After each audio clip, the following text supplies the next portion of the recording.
Hi everyone, Connor here. I'm about to have a great NFL conversation with one of my good friends, Michael Lyon, who's been on the podcast a few times before.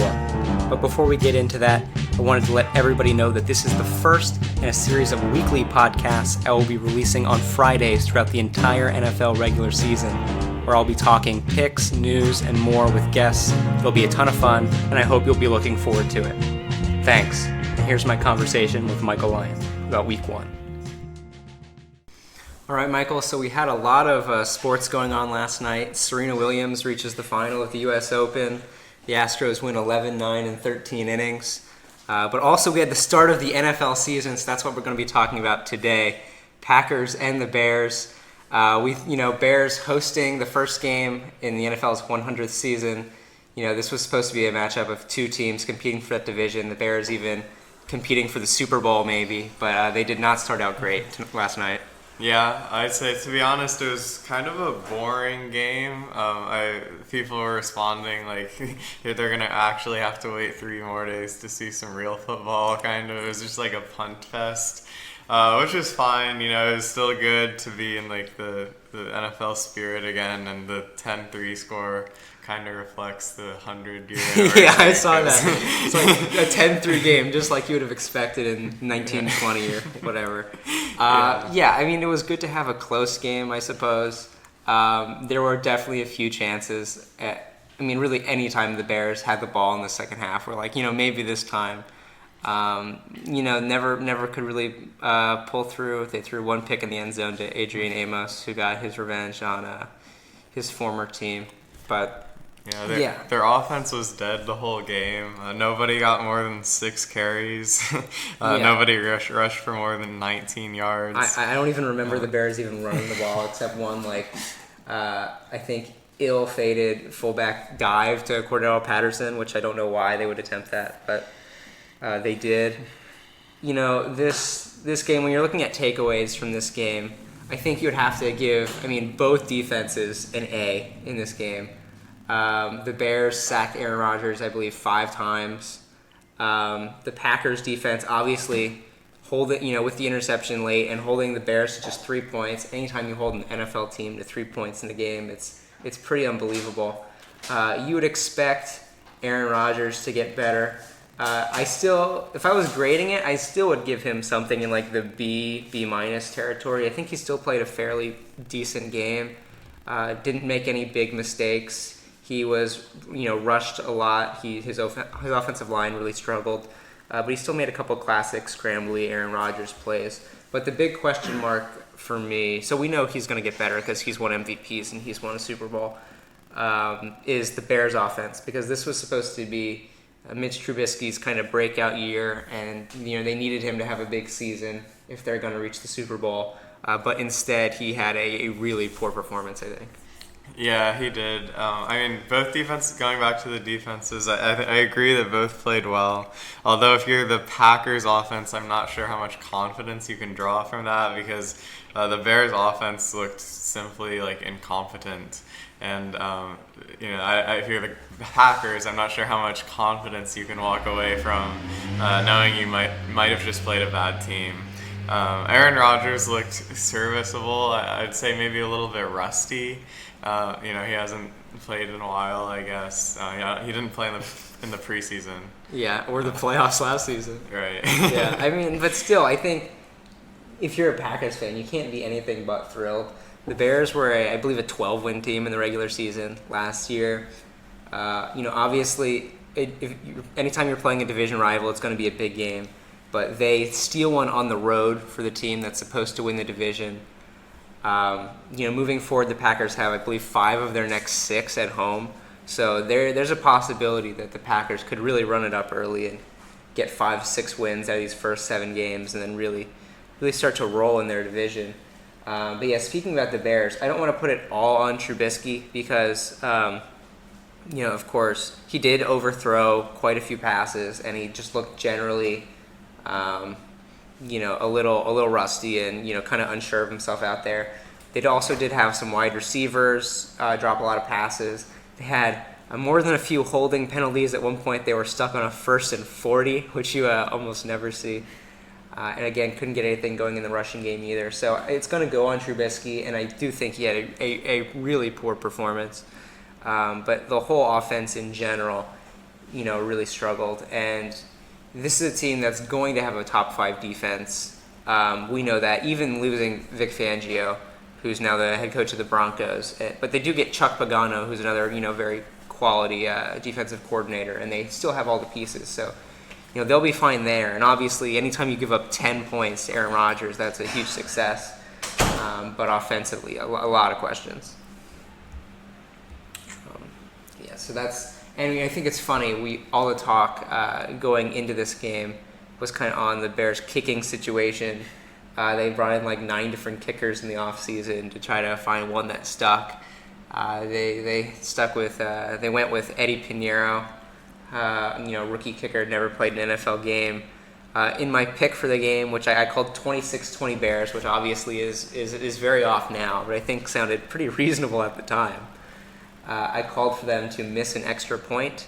I was going to say 27-20, but I was joking. Oh, but the Bears, they'll miss an extra point. But as it turns out, Eddie Pinheiro is the only guy that scores for the Bears last night in a 10-3 loss.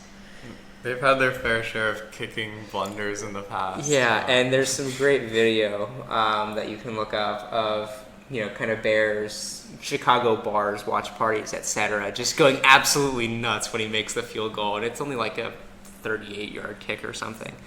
But, just so excited to see any success in the kicking game after all their struggles recently, and notoriously the double doink that knocked them out of the playoffs last year. But moving forward, Chicago 0-1. It's a tough start for them, especially a team with such high expectations. They do have a couple winnable games coming up in the next couple weeks. They are both on the road, but at Denver and at Washington, 2 teams we don't think will make the playoffs. Denver probably with a lot more of a shot than Washington, but neither one certainly projected to be in the playoffs. And then even looking forward beyond that, week 5 they play the Raiders, which is you think almost a guaranteed victory. They do have chances. They do have chances to rebound. 4 straight home games after that too. Yeah. So, not over yet for the Bears, and definitely since it's just week 1, you don't want to overanalyze anything or get too deep into it. But obviously not the start they were hoping for. Not really the start Green Bay was hoping for either, but they'll definitely take this and move on from it. Again, any win you can get in the NFL is a win, and they'll be very happy to be first place in their division, and that's a really huge game to win in Chicago. But we were talking a little bit about the upcoming schedule for the Bears, and I did mention their Week 5 contest against the Raiders, and the Raiders have been in the news a lot this offseason. They did appear on Hard Knocks, which did not draw the greatest of reviews, but most of the controversy this season has been surrounding Antonio Brown, their newly traded for wide receiver from Pittsburgh. He had been suspended for, basically suspended from the team from Week 17 last season in a game the Steelers needed to have a chance at making the playoffs. So for them to suspend him, things had to be pretty severe. He was lashing out at Aaron Rodgers and, not Aaron Rodgers, but Ben Roethlisberger rather, and skipping practice. And so then the Raiders decide to take a chance on him, and at the time it looks like they get him for a steal, just a couple mid to late draft picks. But the Antonio Brown era, if there even will be an era in Oakland, has had a rocky start. Yeah, what is he doing? I don't know what he's thinking. It looks like he doesn't want to play football anymore. Getting in shouting matches with the head coach, daring them to fine him. It does, and even before that, so many things that's gone on with this guy. Obviously the frostbite, his foot issues. He finds a way to get frostbite in Oakland in July, which is pretty impressive. I guess it's due to improper footwear in the cryotherapy machine, which I feel like you should be smart enough not to expose your bare feet to negative 300 degrees or whatever it is. But Antonio Brown has proven again and again that He's not smart enough. The only thing he has going for him is his talent. Yeah. And he should be very thankful that he has it, because if he was any less good, teams would be done with him by now completely. And that's the thing. He's a top 5 wide receiver, we presume, at this point. If you asked me that a year or two ago, he was probably the number 1. Now there's a lot more questions on him. So he has frostbite gate, and then he has helmet gate. Sues the NFL a couple times, threatens to retire, threatens to never play again if he can't wear the helmet he wants. Spoiler alert, he doesn't win the lawsuit, so he has to move on to helmets. And now this just, the next in a string of crazy things happening. He refuses to practice before their preseason game. He gets fined by the team. He posts on Twitter, Instagram, like a picture of the fine that he gets. The letter he gets from the Raiders general manager, and then apparently he confronts the general manager angrily, threatens to punch him. He gets held back, of all people, by Vontaze Burfict, who I'm pretty sure has the most money paid in fines over the last 5-6 seasons. So when basically the guy known as the dirtiest player in the NFL is the guy that has to restrain you, I think he might have some issues. Yeah, I think he's just made enough money now. He has like a huge ego, and he's just decided to act on his like base impulses and emotions and just let that be himself, And it looks really bad. It's a really bad look for him and for the Raiders for even like believing in him almost when they traded for him. And look, it's one thing when a player decides to hold out, like an Ezekiel Elliott who just got paid. When you're saying, I feel like I'm worth more to this team, I'm one of the best players in my position, and some might call it a selfish decision, but at the end of the day, it's them. It's the NFL is a business, and player careers are limited, and you're trying to capitalize on that, and you're just trying to get as much as you can. And in most situations, I don't really have too much of a problem with that. But this is completely different, because Antonio Brown is already on one of the highest paying wide receiver contracts, one of the highest paying contracts period in the league. And now what gets super interesting is he could have just cost himself literally tens of millions of dollars through these actions. Antonio Brown, he has about $30 million guaranteed to him on this contract. If he is still on the team by Sunday, he is guaranteed $15 million for this season. But after this, and with the suspension, the Raiders, if they so choose, have the option to just cut him, and they'll owe him nothing because he never suited up for them.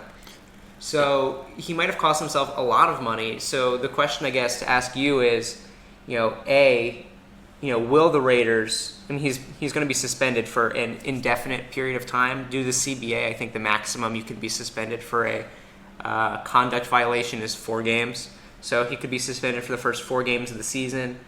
But should they release him, and will they release him? And what are your thoughts on that? I kind of doubt they will release him. I'll be interested to see how long the suspension will be, because they could decide to keep him for different lengths of time. He's too talented for them to just release him and let some other team pick him up. In terms of the money, that would probably be catastrophic for him. And he's kind of acting like he doesn't care, He's not really acting as if he owes anything to the Raiders, even like what he would have to do to earn his contract. But that's his prerogative. His value has definitely declined, and I'm not sure how many teams would be interested in him. So if he were to be released, the market for him would be pretty interesting to see. He used to be like the top tier number 1 or number 2 receiver. Like his brand as a person was like as high up there as you could get in the NFL. And then like starting with the drama with the Steelers, he just completely fell off, and his stock has his brand has. When people think Antonio Brown, they don't think top 2 receiver anymore. They think like personality drama queen. Yeah, troublemaker. It's taken completely away from his on the field production. For sure. And I think the Steelers are going to be probably better this year. They got rid of Le'Veon Bell, and they got rid of Antonio Brown. who, this time 2 years ago, arguably could have been the number one receiver and the number one running back in the league. But they have some great replacements, James Conner and Juju Smith-Schuster. And just to get rid of the distractions, I think will help the Steelers a lot this season. And for Antonio Brown, I don't know, maybe it's like an extended version of the Madden curse. But it's crazy, because if you think about him now, 30 years old, obviously, already over 10,000 career receiving yards, Hall of Fame-like career, especially if he, even is on the field for another year or two.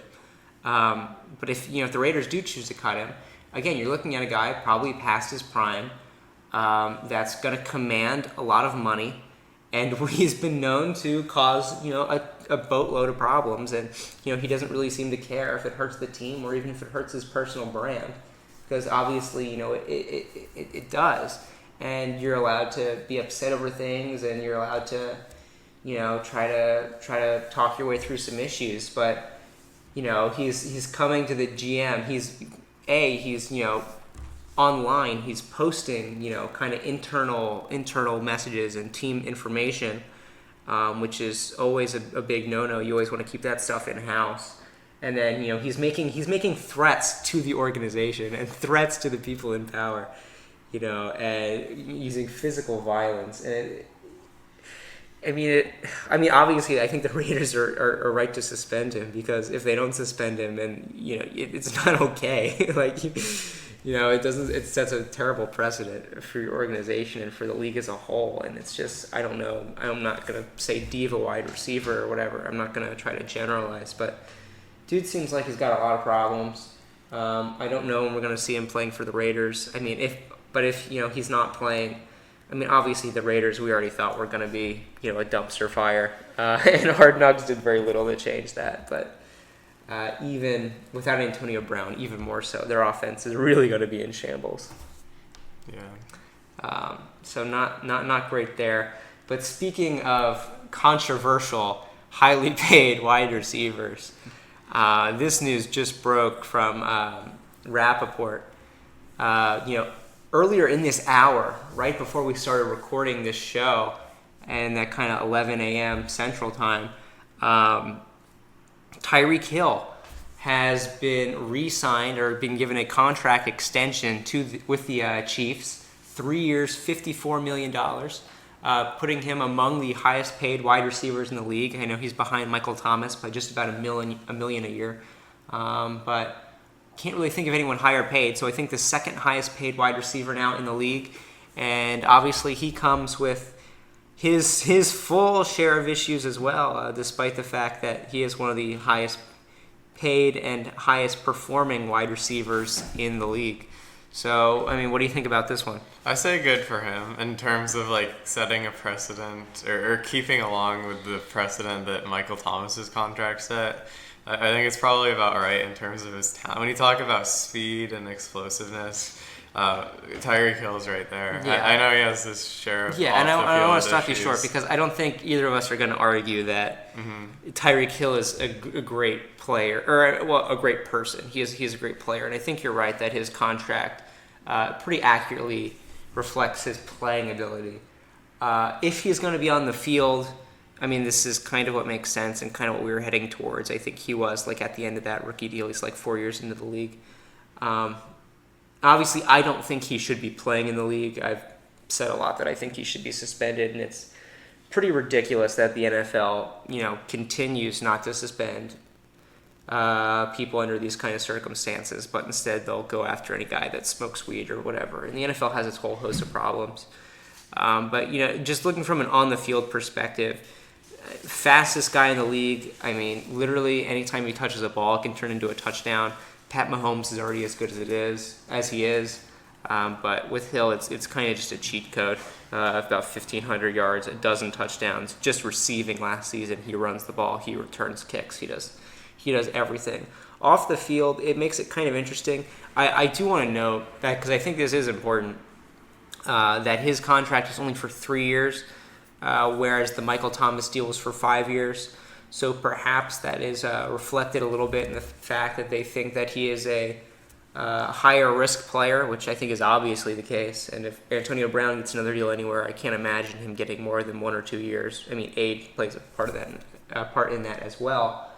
But maybe the Chiefs recognize this, and this is kind of their way of giving themselves a little bit of an easier out if he continues to make headlines in the wrong ways. Yeah, I think shortening the length of the contract easily could be a reflection of his risk based on his off the field. And I know he has his off the field issues, and you have your opinions about the way the NFL handles that. Yeah. But just in terms of the contract, though, I think he wasn't suspended, so the NFL made their ruling. As another player watching that, as a receiver watching that, I would want him to get that contract because I mean, at this maybe he should have been suspended, or if you want to go there, but ultimately they said he shouldn't, and I think it's fair for teams and for other players to just respect what the NFL's ruling is, even if it's contentious or debatable. Yeah, I mean, that's the thing. I think it all goes down the NFL, because if you're on the Chiefs side, obviously some people within that organization might have their own opinions or whatnot. At the end of the day, if he's eligible to be on the field, they're going to want him on the field. That's just kind of how it goes in these situations. I guess the Kareem Hunt situation might have been a little more cut and dry. There were definitely a little bit of misinformation here surrounding the Tyreek Hill case. To me personally, it doesn't really matter too much. I still don't want him in the league. And even coming out of college, he had plenty of domestic violence issues, and I'm not happy seeing him in the league. But I mean, you're right. Speaking about, and if you're the Chiefs, once the NFL says that he's cleared to play, it doesn't make a ton of sense, or really any sense, for them to go overstep the actual NFL themselves and suspend him. But it is good for wide receivers in general, because again, you always want to see the next guy get paid. And if Michael Thomas, before Michael Thomas got paid $19+ million a year, the top wide receivers were maybe making 12 to 15. And the Michael Thomas contract, when it came out, it was huge. It was a real game changer. It was like, can you believe wide receivers are getting paid this much money? If you think about $19 million, that's more than plenty of starting quarterbacks in the NFL. So I think it's always good for them, because when Michael Thomas gets paid 19, it kind of raises the bar. Money is going to continue to go up, but it goes up even quicker. I think if Michael Thomas doesn't get paid $19 million, if he only gets paid $15 million, I mean, there's no way Tyreek Hill is making more than $14 million. So good for him, and good for all the future wide receivers. Amari Cooper in Dallas is probably paying very close attention to that as he tries to get more money from Dallas. Already, I think, briefly mentioned Ezekiel Elliott getting his new contract. Right. Dallas is probably not happy at all about the Tyreek Hill or about Michael Thomas. Because I bet they think that Amari Cooper is better than Tyreek Hill. Right. I'm not sure what they think about Michael Thomas, but yeah. But Dallas, they got a lot of guys to pay. Luckily for them, they do have a lot of money to spend, and an owner that, at the end of the day, he's going to try to bargain as much as he can. But I think he'll eventually, just sign these guys to what they're worth. I think they kind of tested out with the Ezekiel Elliott. Is this thing going to carry over into the regular season when it looked like it might? Make a couple of phone calls. Hold on. We need you over here. That's kind of the way Jerry Jones likes to play it. With Dak asking for 40, though, that could get pricey. That's pretty ridiculous. The leading Russell Wilson signed a $35 million a year. Goff signed, I think, 36.5 extension earlier this summer. He's now these two guys just became the highest paid players in the league. I'll take both those over Dak. I will take both of those guys. I'll take both of those guys. Still, I mean, it might be a bit of an overpay for Goff, but if you're going to pay him now, and the market's going to keep increasing, it'll be a good contract by the end of that deal. Right. But Dak Prescott, you're right. I mean, I think Dak Prescott, for me, is, if you say, the middle quarterback in the NFL is number 16. He's definitely no higher than 10, but probably somewhere in that 12 to 16 range. Right. Goff is kind of he's a range of where he could end up. He's more of an unknown. Goff, I put Goff higher than Dak Prescott for sure. I would too. But he has a much higher peak potential. For sure. Probably a lower floor too. Goff is probably like a I don't know. We're not going to run down all the tiers, but probably like a mid-tier 2 quarterback. He's probably like, I don't know, 8th or something in the league if I had to really write it out. But yeah, it's a lot of money to pay for Dak Prescott. I mean, it feels like Cowboys fans love him. Obviously, dude's a 5th-round pick. The fact that he's even here is unbelievable. Thanks, Tony Romo, for that. Yeah. But yeah, and that was just it's a lot of money. That was just comparing him to Jared Goff. Russell Wilson, I think, is way, way above him in terms of for sure. everything. Oh, for sure. And more consistent and more reliable. He's done it for longer. He's better at everything. Yeah. If Russell Wilson he's making 35. If Russell Wilson had an offensive line behind him, like at any point in his career, I mean, think about just how much even better he would be. But that's not the case. He's always having to struggle, always having to do everything by himself. And now even the defense is taking a step back. So now really the onus is on him to do his thing. But even last year they make the playoffs. So, I mean, good on him. Yeah. So that's kind of the big headlines, I guess, of this week and kind of this off season in general. Moving a little bit forward at the end of the show, we're going to do our predictions for this week 1 in the NFL season. But before that, we'll step back just a little bit and do some predictions for the entire year. And what better place to start off than just the whole thing? Who's winning it all? So what do you think? Super Bowl predictions? Yeah, I have Seattle winning the Super Bowl this year. Ooh, okay. Just talking about Russell Wilson, a little timely. It's a little bit out there, I guess, but their defense got some major upgrades. They did. That I can't. Ezekiel Ansah. That is what I was wanting to talk about that I was forgetting about. Is the and Jadeveon Clowney. Yeah, and Ansah, but I mean the Clowney trade. I mean that's a good pairing on the line, and they still got their linebackers. It's big. Wagner. Yeah, starting to come back a little bit from again kind of that whole Legion of Boom era died a couple years ago, but start rebuilding, rejuvenating. I don't know if they're hitting their peak again, but. Again, the defense should be much improved. Russell Wilson's as good as he's ever been. Absolutely. Their biggest weakness is probably their receiving core, but Tyler Lockett was explosive last year. Yeah, I did see the tweet from somebody. If Russell Wilson is one Tyler Lockett injury from having to throw to himself, which may or may not be true, but I think the team is a little deeper than that would just describe.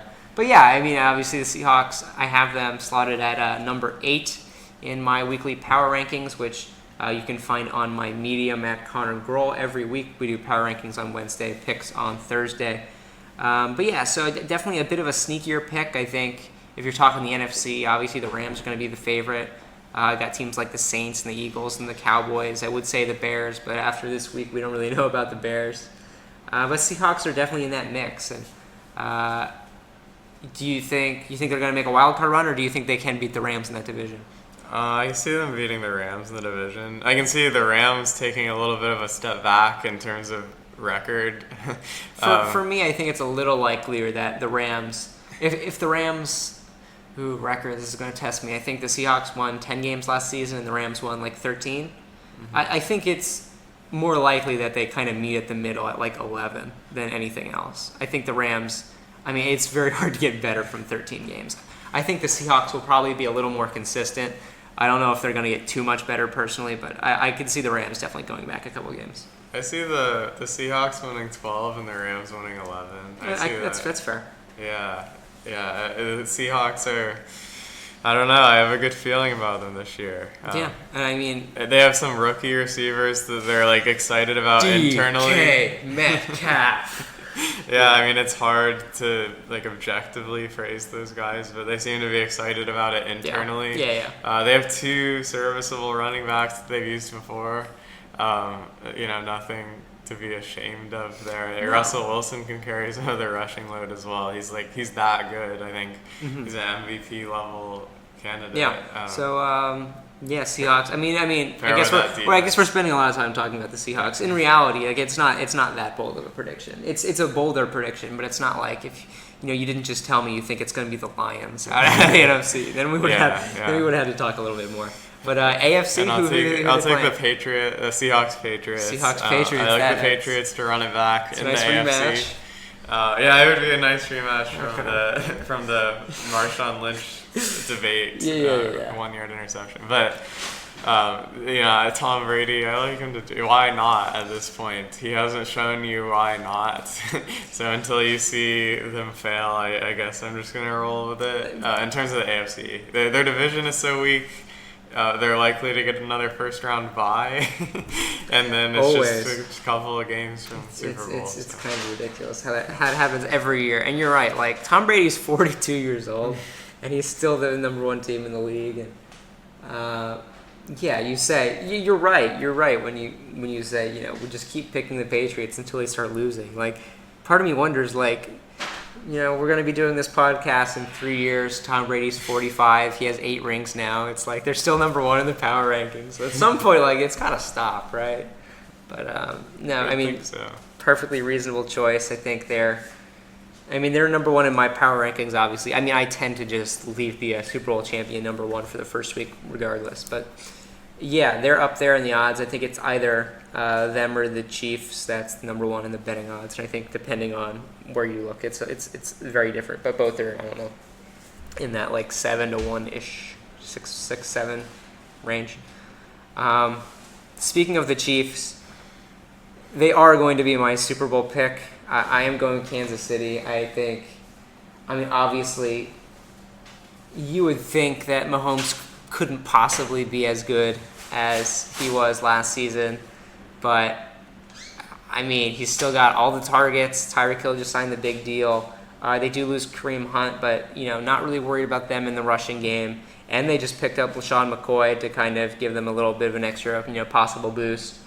Andy Reid and Belichick, probably the 2 best coaches in the league. So I think that'll be a great, likely AFC Championship game again. It feels like those 4 teams, Patriots and the Chiefs in the AFC and the Rams and the Saints in the NFC, who made the conference championships last year, are still at least entering the season the favorites for doing so again this year, although plenty of teams, the Seahawks, like you said, the Eagles, the Chargers, the Steelers. A lot of people are very high on the Packers, and after last night, I think they're feeling pretty good about that. Could kind of break into that mix. But I am going to pick the Chiefs. I was very close between the Chiefs and the Chargers. Big Phillip Rivers fan. Secretly kind of hoping he gets a ring or at least a chance to play in the Super Bowl before he retires. If not, he'll definitely go down as the best quarterback to have ever played in a Super Bowl. But obviously all the Melvin Gordon drama, it's going to hurt them a little bit. Defense maybe a little shaky. Especially in that run game, but we'll see. I still think they're going to be a playoff team.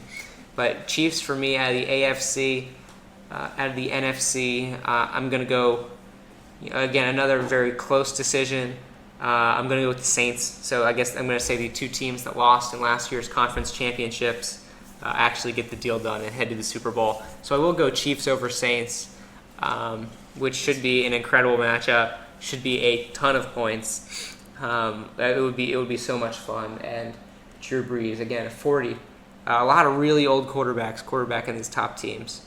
You got the young guys Goff and Mahomes, who are both I think 25 and under, and then Brady's 42, Brees is 40, Phillip Rivers is I think like 37, but he feels like a pretty old 37.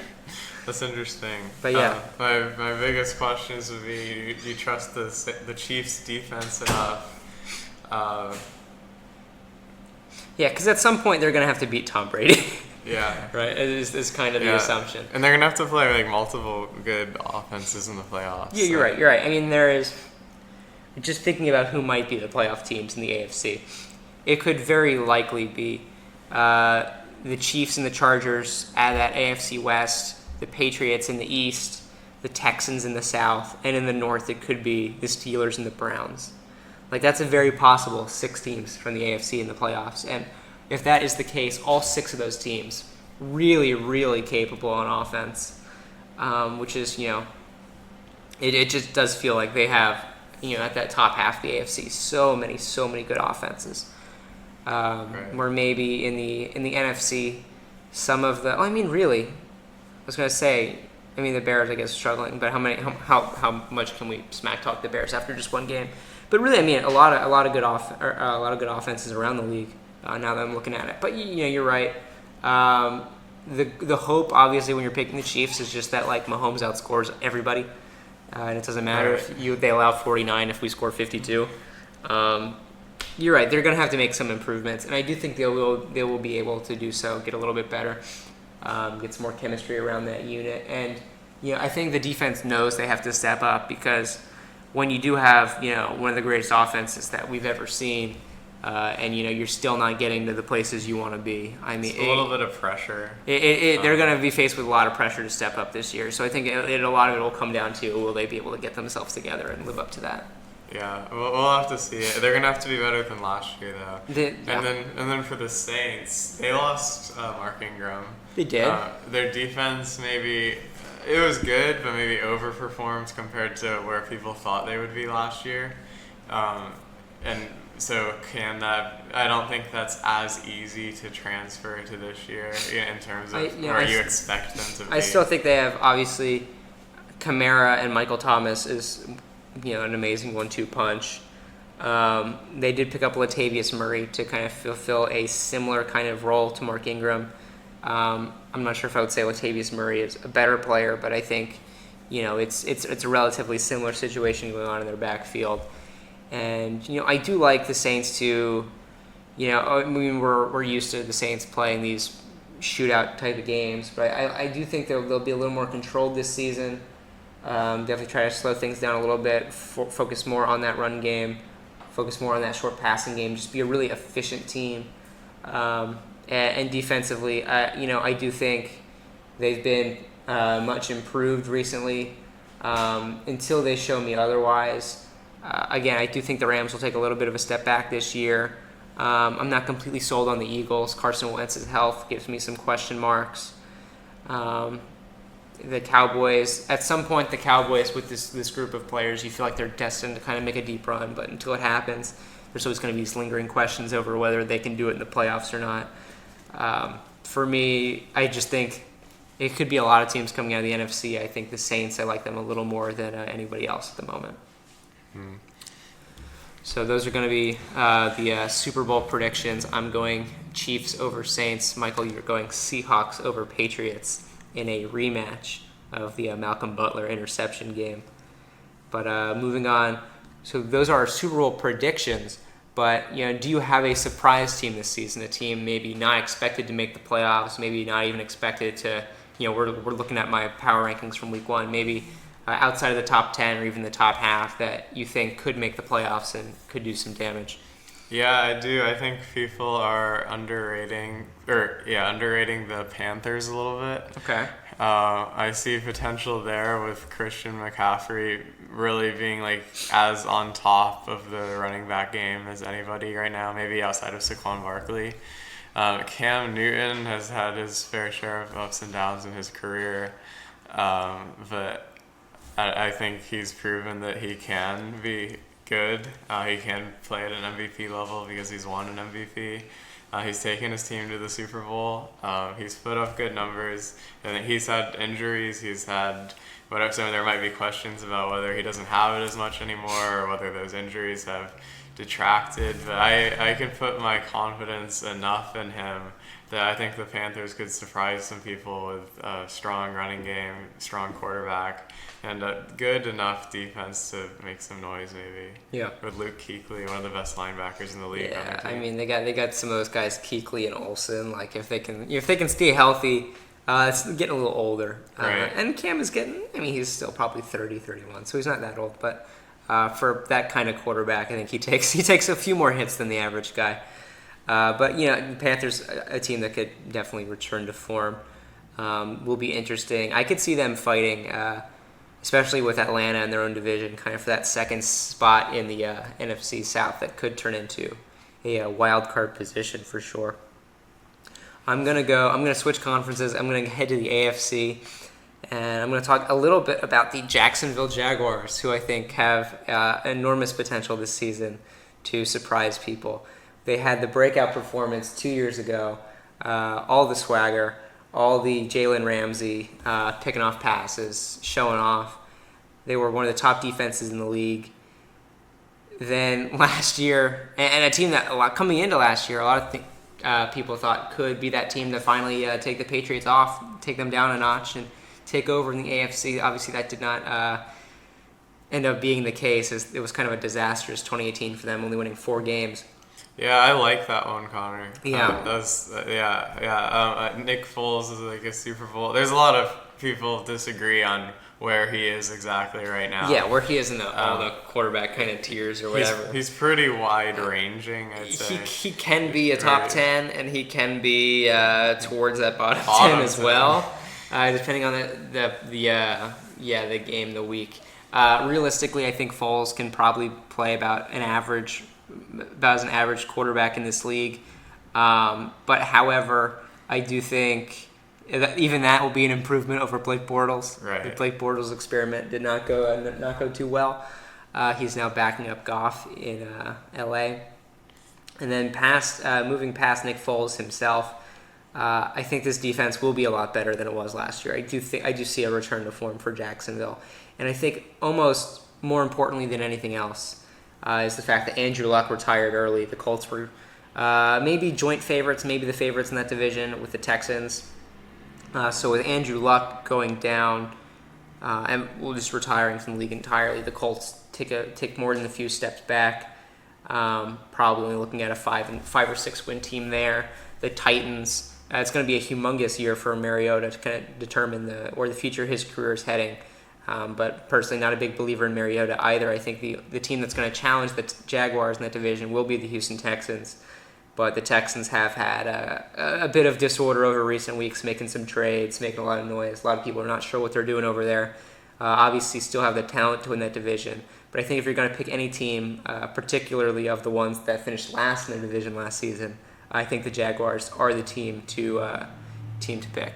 So I see the Panthers making more of a wild card run, but you could see the Jaguars winning the that's division. The thing. I don't think, and I think that's important to note, because I think the Saints are going to win that division, but the Panthers are very capable of winning 5 or 6, getting the 5 or 6 seed. I think both of these teams can probably hit 10 wins, but for the Panthers, 10 wins won't win the division, and for the Jaguars, 10 wins will. Right. And because I don't think the Jaguars are going to beat the Patriots, and they're not going to beat the Chiefs. There's a chance they could finish ahead of the Steelers, or the Browns, or the Ravens, or whoever wins that AFC North. But, somewhat unlikely, I would say. But I do think they're in solid position to compete for that AFC South title. 10 wins winning the division is great. Some people would be higher on the Texans than that. With Deshaun Watson coming back healthy and DeAndre Hopkins looking like maybe the best receiver in the league. You're right. Running back problems now, but Deshaun is one of those that you hope he stays healthy. Just that gives me a bit of pause. But you're right. He is, he's a monster at quarterback. The Texans, again, I think the Texans have all the pieces to be a really good team this year. It's, and obviously looking at my power rankings, I start the Texans at 11. I start the Jaguars at 17. So I do, if I'm going to just pick a team to win the division outright, I'm leaning Texans, and I think they have all the capabilities to be an 11-win team this season. But again, it's just gonna if they can pull it together or not, and if they can work some of these new pieces they just got into their offense and defense in time to be successful. So there you go. Jaguars and Panthers, maybe 2 teams on the rise. We would have done a section on who is the most overrated team, but last night kind of proved that. So instead, we'll just finish off by going through the rest of the Week 1 NFL predictions. Again, I post these every Thursday on my Medium, on my Twitter, on my Facebook, at Connor Grohl. 0-1 to start, obviously. Bears did not really perform too well, but again, harping on that way too much. Starting off with the noon game Central Time on Sunday, Browns playing the Titans. Can't believe we haven't really talked about the Browns. The Browns may be the most hyped team in the league at the moment, but I see a pretty easy win for the Browns here. They're getting a lot of attention. I see an easy win for the Browns too. The Titans' offense kind of looks in shambles, looks like a mess. Marcus Mariota is not panning out to what they would hope to be probably, and they don't really have a lot of good weapons in that whole team. So easy-ish win for the Browns. It is, yeah. They're the home team too. Yeah. So good start for them. 1-0. The Browns, fun fact, have won in week 1 just one time since they returned to Cleveland 20 years ago. I'm hoping to get a It's second either here. 1 in 18 or 1 in 19 in week 1. Actually, that's not true. They tied the Steelers last year. But just one victory in week 1 for the quote-unquote new Browns. Dolphins at home playing the Ravens. Good for them that they get a game at home, but I do think the Dolphins will be the worst team in the league this season. So they're 6.5-point dogs to the Ravens at home, and the Ravens aren't exactly world beaters.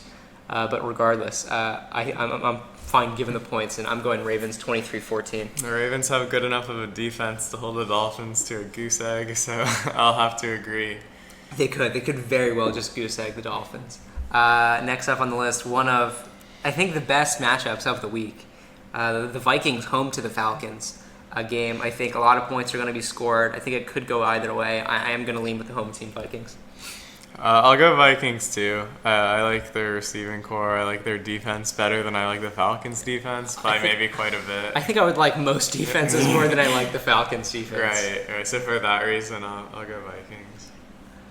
Jets, Bills, a couple of these young teams, young quarterbacks, Josh Allen, Sam Darnold, trying to compete to see who will be that team to kind of break out of the AFC East. At one point, one of these teams will have to beat the Patriots. Mm-hmm. I don't know if it's in 2028 or 2019, but they will do it one of these years. I think the Jets, I have a little more faith in Darnold. I think I have a little more faith in that team, despite the fact that their coach might be a psychopath. But yeah, going the Jets. I think this will be a close game. I'll go Jets too, maybe in large part due to the addition of Le'Veon Bell. Yeah, it's a big one. Their defense looks a little bit more confident. Darnold maybe looks like he has a little bit more potential. Both not great teams, but I'll go Jets as well. Yeah. Eagles, Redskins. Don't think we need to. Eagles at home. I don't think we need to talk too much about that. The Redskins look kind of a bit like a mess.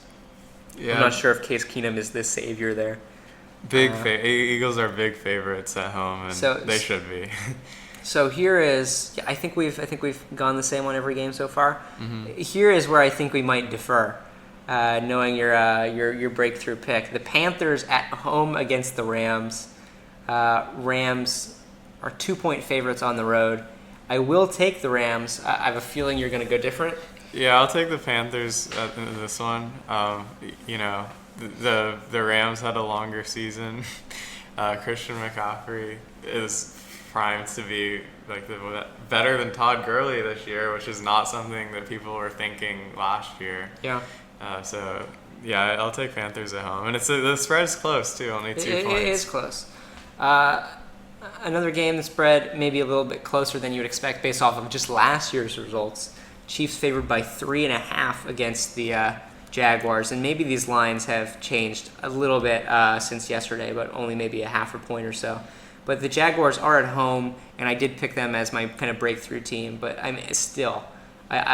don't think, and they do have the abilities to slow down the offense of the Chiefs a little bit, but I don't think enough. And I'm still going to take the Chiefs. I'll take the Chiefs as well. Their high-powered offense is probably going to be a little bit too much for the Jaguars. They probably can't keep up with whatever pace Mahomes sets, even with their defense being as good as it is. Yeah. So. Chargers, Colts, a game. Chargers are at home, a game that would have been, really exciting, I think, had Andrew Luck still been there, but with Jacoby Brissett starting at quarterback. I think it's a fairly safe Chargers pick. Yeah, safe Chargers pick just because there's kind of a big hole now. I mean, Jacoby Brissett maybe looked serviceable for a little bit last year, but that team was nothing to be scared of. And Phillip Rivers, and he wasn't expecting to jump into this role right away. I don't know if Andrew Luck had been talking to people, but safe Chargers pick, I agree. Yeah. Seahawks taking on the Bengals. By the way, that Chargers-Colts game, the first of the afternoon games. Moving along, the Seahawks and the Bengals. Again, I have very little confidence in the Bengals this season. And you picked the Seahawks to win the Super Bowl, so we're going to be in agreement here. Safe one for the Seahawks. Right. Cowboys and the Giants. The Cowboys host the Giants week 1 every year, and it annoys me a lot because the Giants always start out 0-1. As much as I would love to pick the Giants here, I'm gonna play it safe. Bold predictions, and I will say Cowboys. Cowboys, yeah. The Giants are too much of a train wreck right now. I don't think the Giants are getting worse, but I think they'll be pretty steady from last year. Another 5-6 wins.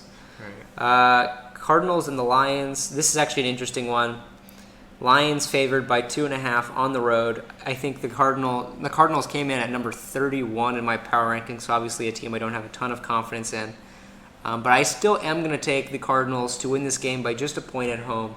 I think if there's any train wreck that can manage to lose one of the Cardinals, I think it might be Detroit. I think their offense might be pretty stagnant, and a couple big plays from the Cardinals rookies might get it done. As a Lions fan, I am offended, but I'll pick Detroit in this game. I'm not too excited about what the Lions are going to do this year because it seems like we have less talent and we're kind of trending down on top of our peak in this Matthew Stafford era being a first-round playoff exit. So not a whole lot to be excited about there, but I'll at least take them against the Cardinals. Yeah. I give too much credit to Stafford, and too much pride. And I don't know if this makes you feel any better or not, but if the Browns make the playoffs this season, we're officially the most cursed team in the NFL switches to the Lions. Right. So good for them, I guess. Buccaneers hosting the 49ers. This is a game that is even on the spread, literal coin toss, and it really could go either way. I'm picking the 49ers to win this one on the road by a field goal, but again, really 50-50 one for me. I'll take the Bucs on this one. Yeah. I think Jameis Winston's a little bit more established than Jimmy Garoppolo. It's true. Give Garoppolo the higher ceiling for sure, but for this Week 1 game, I think Winston probably is more comfortable, knows what he's doing a little bit more. The Niners have some stuff to figure out, especially they don't know how their running back rotation is going to work right now. Yep. I'll give the edge to Tampa Bay. Yep. Heading to Sunday night, we have the game of the week. Patriots home against the Steelers. These teams, feels like one of them is in the Super Bowl every year. Tom Brady obviously is still chugging along, and Big Ben's going to do his best to match. Patriots by 5.5. I am going to take them by a touchdown, 31-24. I think this is going to be like a lot of Patriots Steelers matchups where they both play very well, but the Patriots are just a little too much. Yeah, I think the Patriots are too much. They're my team to come out of the AFC. They're pretty stacked again. I'll take Patriots. Yeah, and the Saints home field advantage. A couple years ago, it was not quite what we were used to back when they were winning that Super Bowl in the late 2000s, early 2010s. It seems like the Saints never lost at home. Trying to get that atmosphere back as of late. And 28-20 is going to be my call for the Saints over the Texans. I do think this is one that could go either way. The Texans obviously have that breakout, bust-out offensive potential. But I do like the Saints' abilities on Monday night in the first of a doubleheader to take that one. I'll throw a bit of a surprise out here and take the Texans Week 1. I'm really high on Hopkins. Yeah. I think he's a better receiver than Michael Thomas. He might be the number one receiver in the league. And it worries me how thin the Saints are at receiver behind Michael Thomas. They don't have anybody who's known. Like Tre'Davious White, is that their second best? Their tight end not like Jared. Jared Cook is a solid tight end. He used to be. I feel like he's trending down in his career. He looked better on the Rams. I mean, he's old. I'm not gonna. And and they got rid of Mark Ingram. I think had a pretty solid edge over Latavius Murray. He was like it's supposed to be Adrian Peterson's fill-in in that day, and didn't really amount to much. No. And he had plenty of opportunities. Do you doubt Ted Ginn Jr.? That's Ted Ginn. The deep ball threat. Yeah, I kind of. He's got to be aging at this point. He's aging. I feel like he's been pretty solid when he was healthy. I feel like he missed most of last season. But he's kinda I mean, I don't really have too much of a problem with you taking the Saints here. Or the Texans here, but I'm going to stick with... And a healthy Deshaun. I mean, look, I have the Saints making the Super Bowl, so I'm going to take them here in this Week 1 matchup. And then in our final one, the Raiders at home against the Broncos. And at this point, we're just kind of hoping the Raiders can make it through a game unscathed. I don't really think they're going to do that. I think the Broncos are not even a powerhouse by any stretch of the imagination, but their best part of their team by far is their defense, and the Raiders' offense kind of just looks like a grab bag at this point. So I see the Broncos winning this one fairly safely, even on the road. Yeah, we'll see if the Raiders even show up to this game. Yeah. I'll take the Broncos. You just got to feel bad for the whole Raiders organization going through the Antonio Brown thing. Maybe they put it all upon themselves a bit, but Broncos. And I mean, they had to have thought that this Antonio Brown thing would really change that team around, really help Derek Carr kind of reach that next level. And a few years ago, Derek Carr almost won the MVP. And here we are thinking like, well, is he even going to be their quarterback by the end of this year, by next year? I mean, obviously, the John Gruden era, I mean, I don't know necessarily why people thought John Gruden could still coach, but, I mean, he can still prove me wrong. It's been 1 year, but he kind of just looks like a bit of a mess at this point, as does the entire Raiders organization, and Antonio Brown not helping with that. Right. Well... So there we go, Week 1. I think we're going to learn a lot about these teams by the end of the week and by the end of September, because really things will be pretty volatile for the early goings, trying to get a sense of who are the contenders, who are the pretenders this year, who do we need to watch out for, who's going to be that team that surprises us in before the Bills are 4-0 or something by the end of September. They had a good start last year. They were like 3-1. At one point they were leading the division, and people for a moment were wondering if something was going to be up, but maybe this year's the year for them. Again, just thinking anything else I feel we need to talk about. Again, just the Browns will be so exciting. I'll be watching the Browns very closely. We'll be watching the Texans pretty closely in that Monday night game. But other than that, you have anything else? No, some good storylines we've covered. Yeah. The NFL is always so exciting because there's so many teams in the mix. I know there's the joke of Patriots every year, but you're gonna really, for the most part, like they've done it as underdogs a lot. Like that's true. Going in, like people don't really expect, like there's not that heavy of favorites for who's gonna win. Like, a lot of times the NBA is a little bit more predictable. Right. And this league has pretty good parity, and it's fun to see who's gonna like jump out to 5-0 starts, and because people really don't know, so it'll be fun to see. Yeah, I mean there's sneaky teams like Atlanta that we didn't even really talk about that could, they have the potential to do so. And you're right. The NBA, a lot of the time, it's really exciting because, I mean, like look at the West this year. I mean the thing is, we're going into the season and we basically know who's going to make the playoffs, right? Yeah. But it's more of like which one of these teams are going to turn into title contenders. In the West, can the Clippers be the top team? Can the Rockets be the top team? Can the Lakers be the top team? How good will the Warriors be? So there's a lot of storylines within that mix, but like we're not kidding ourselves. Like we don't expect the Suns to do anything this season, right? And on the other side, like we don't expect the Knicks to do anything this season. The NFL is a little more unique. There's probably not a single team that doesn't plan on making the playoffs, right? Right, and that's kind of the case every year. I think there are a lot of teams that we write out, like the Dolphins. The Dolphins start my power rankings this year as my last ranked team. They started out my power rankings last year as my 32nd ranked team. And Last year, the Dolphins won 7 games, and at one point, I think they were like 4-2 or 4-3. So even a team that you think is going to be terrible, just because of how how swingy it can be, it really has a chance to make noise. And part of that's the 16-game season and injuries and whatnot that you don't really see in the NBA. Where again, it's like the NBA, the Western Conference might have 6 teams finished with between 2 or 3 games of each other, and that's super interesting. And the playoffs become super interesting. But again, there's 7 teams in the West right now. Clippers, Lakers, Jazz, Rockets, Warriors. I'm gonna miss a couple, but Nuggets. That there's like 7 teams that would and the Blazers. That's the 7 that I would practically bet my life on making the playoffs. And it's just like who's gonna be that last one? The NFL is right. much more up in the air. Right, even like your Giants, like they're talking about starting Eli so they get eliminated. And here's the thing: like they want to make the playoffs with Eli. You're gonna write out the Giants, but you have a 2-time Super Bowl MVP quarterback, and also like Saquon Barkley is one of the best players in the league. So even if they don't have much else, and to be honest, they really don't.